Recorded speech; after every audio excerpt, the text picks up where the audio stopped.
CBI एक ऐसा तोता है जो पिंजरे में बंद है, ऐसा सुप्रीम कोर्ट ने ऑन रिकॉर्ड कहा है।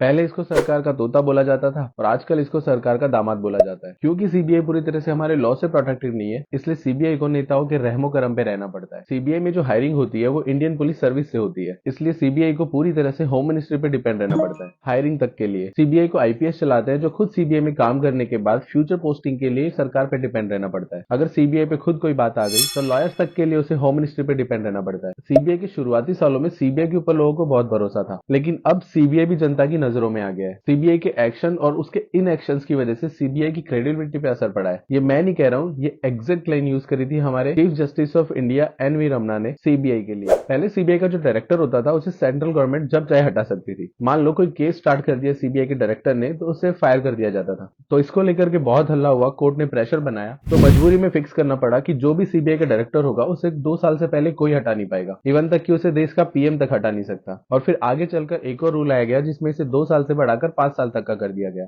ये इसलिए किया गया ताकि सीबीआई का जो डायरेक्टर है वो अगर किसी मिनिस्टर पे इन्वेस्टिगेशन करे तो उसे कोई डर ना हो, क्योंकि जैसे ही कोई भी इन्वेस्टिगेशन शुरू होती थी तो सीबीआई के डायरेक्टर को हटा दिया जाता था। अब ये रूल तो बहुत अच्छा बनाया गया, लेकिन इसके अंदर एक और कंडीशन लगा दी गई कि 5 साल एक साथ नहीं रखा जाएगा। सीबीआई के डायरेक्टर को पहले 2 साल पूरे करने होंगे और फिर एक एक साल करके उसका टेन्योर बढ़ाया जाएगा। अब फिर ये 1 साल बढ़ाना चाहिए कि नहीं बढ़ाना चाहिए, सेंट्रल गवर्नमेंट डिसाइड करेगी। तो इसमें अब होता यह है कि सीबीआई का डायरेक्टर अगर सही से काम करता है, गवर्नमेंट के हिसाब से काम करता है, तब तो उसकी टर्म बढ़ा दी जाती है, वरना वहीं पे रोक दी जाती है। आप एक बार अपने आप को सीबीआई का जो डायरेक्टर है उसकी जगह पे रख के देखिए, आप कैसे फैसला ले पाओगे। यही वजह है कि सीबीआई के लिए तोता और दामाद जैसे वर्ड मीडिया में आने लगे हैं। रंजीत सिन्हा जो कि सीबीआई के डायरेक्टर रह चुके हैं, इन्होंने ऑन रिकॉर्ड कहा है कि सामाजिक कार्यक्रम में जब वो जाते हैं तो लोग वहां पे हुटिंग करते हैं कि तोता आ गया है। सीबीआई का डायरेक्टर कैसे चुना जाएगा इसको लेकर भी रूल्स है कि कोई एक आदमी मिलकर डिसाइड नहीं करेगा कि सीबीआई का डायरेक्टर कौन होगा, बल्कि 3 लोग मिलकर डिसाइड करेंगे। इसमें एक हमारे देश के पीएम, दूसरे अपोजिशन के लीडर और तीसरे हमारे सुप्रीम कोर्ट के जज। और सुप्रीम कोर्ट के जज अगर बिजी हैं तो अपनी जगह पे किसी और को भी भेज सकते हैं। मान लीजिए 3 कैंडिडेट्स का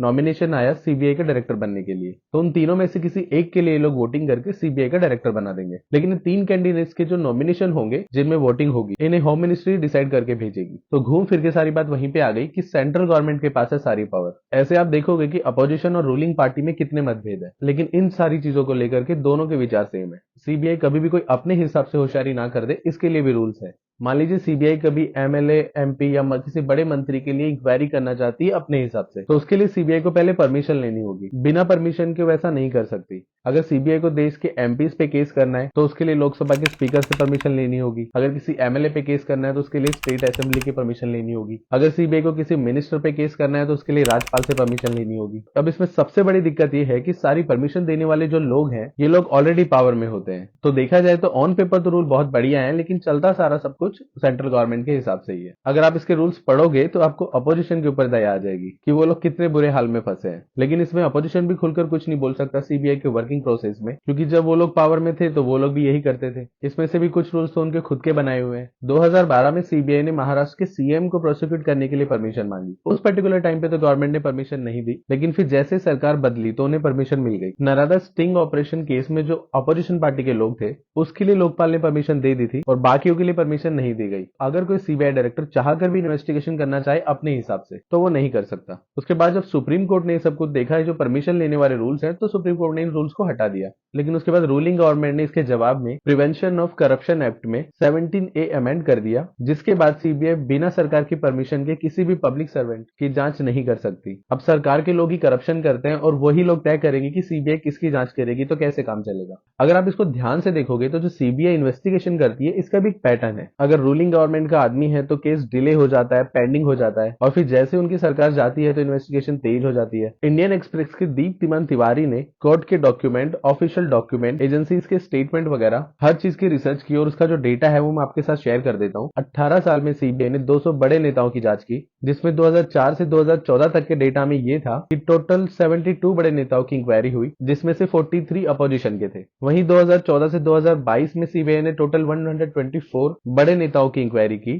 जिसमें से 118 अपोजिशन के नेता थे। और ये जो भी केसेस मैं बता रहा हूँ, इनमें से अगर कोई नेता ऐसा था जिसने अपोजिशन की पार्टी को छोड़ के रूलिंग पार्टी ज्वाइन कर ली, उसके खिलाफ जो केसेस थे या तो वो स्लो हो गए थे या वो खत्म कर दिए गए थे। ये एक बार आप पॉज करके देख लीजिएगा किस गवर्नमेंट ने किस बड़े नेता के साथ बदला लिया। इससे पहले जो गवर्नमेंट थी उसने इनको पकड़ा, और अभी जो गवर्नमेंट है उसने इनको पकड़ा। लेकिन आप दोनों केस देखोगे जिसमें मायावती जी दोनों ही पार्टी में कॉमन है, उनको किसी ने नहीं बख्शा। 2010 में जब पी चिदम्बरम होम मिनिस्टर थे तो उन्होंने अमित शाह को जेल भिजवाया था और उस वक्त पे बीजेपी हल्ला करती रही और उसकी कोई सुनवाई नहीं हुई। ऐसे ही 2019 में जब अमित शाह होम मिनिस्टर थे तो उन्होंने पी चिदम्बरम को जेल भिजवाया और कांग्रेस हल्ला करती रही, लेकिन उसकी किसी ने सुनवाई नहीं करी। देखिए, हर पार्टी का अपना एक अलग स्टाइल होता है सीबीआई को यूज करने का। पहले जो गवर्नमेंट थी वो अपनी गठबंधन वाले नेताओं को सीबीआई की धमकी देती थी जब उनको कोई बिल पास करवाना होता था। कई नेता ऐसे भी थे जो खुल के सामने आ गए थे कि ये क्या तरीका है हमारे से जबरदस्ती हाँ करवाने का, कि हमसे कुछ भी काम करवाना होता है तो हमारे ऊपर सीबीआई छोड़ दी जाती है। 2007 में जब लेफ्ट पार्टियों ने अपना सपोर्ट वापस ले लिया था और सरकार गिरने वाली थी, तब उस टाइम पे मुलायम सिंह यादव जी के ऊपर एसेट्स को लेकर के सीबीआई का केस डाल दिया गया था। और इसके बाद मुलायम सिंह जी ने न्यूक्लियर के बाद वोटिंग की और फिर सरकार को सपोर्ट किया, तो आगे चलकर उनका केस फिर खत्म हो गया। जब जगन रेड्डी ने अपने फादर की डेथ के बाद रूलिंग गवर्नमेंट के खिलाफ बातें शुरू कर दी थी तो उनके ऊपर भी सीबीआई का केस चालू हो गया था। 2013 में जब डीएमके ने यूपीए से अपना सपोर्ट वापस लेने के लिए अनाउंस किया था तो सीबीआई ने 2 दिन बाद ही एम के स्टालिन के घर पे एक लग्जरी कार के इंपोर्ट से रिलेटेड केस को लेकर के रेड डाल दी थी। फिर जो रूलिंग गवर्नमेंट है उसके ऊपर एक अलग तरीके के आरोप लगते हैं कि रूलिंग पार्टी जो है वो सीबीआई का यूज करके अपोजिशन के जो नेता है उनको अपनी पार्टी ज्वाइन करवा लेती है। ऐसे कई सारे नेता है जिनके ऊपर सीबीआई की इंक्वायरी शुरू होती है और जेल जाने के डर से वो अपोजिशन की पार्टी को छोड़ के रूलिंग पार्टी ज्वाइन कर लेते हैं और फिर उनके खिलाफ केस बंद हो जाते हैं। जैसे वाईएसआरसीपी की एक नेता थी कोटापल्ली गीता, इनके ऊपर 2015 में सीबीआई का केस फाइल किया गया और उसके बाद फिर 2019 में इन्होंने बीजेपी पार्टी को ज्वाइन कर लिया और उसके बाद केस ठंडे बस्ते में चला गया। इसी तरीके से टीडीपी के वाईएस चौधरी जो पहले यूनियन मिनिस्टर भी थे, 2 जून 2019 को उनके ऊपर सीबीआई की रेड हुई और 19 जून को उन्होंने बीजेपी ज्वाइन कर ली और केस होल्ड पे चला गया। अभी रिसेंटली मनीष सिसोदिया ने भी बीजेपी पे आरोप लगाया था कि बीजेपी ने उनसे कहा है कि अगर वो बीजेपी ज्वाइन कर लेते हैं तो उनके ऊपर ईडी और सीबीआई की जो जांच चल रही है वो बंद कर दी जाएगी। देखिए, सीबीआई को अगर इस पिंजरे से फ्री करना है तो उसे एक्ट ऑफ पार्लियामेंट के तहत एक लीगल स्ट्रक्चर देना होगा।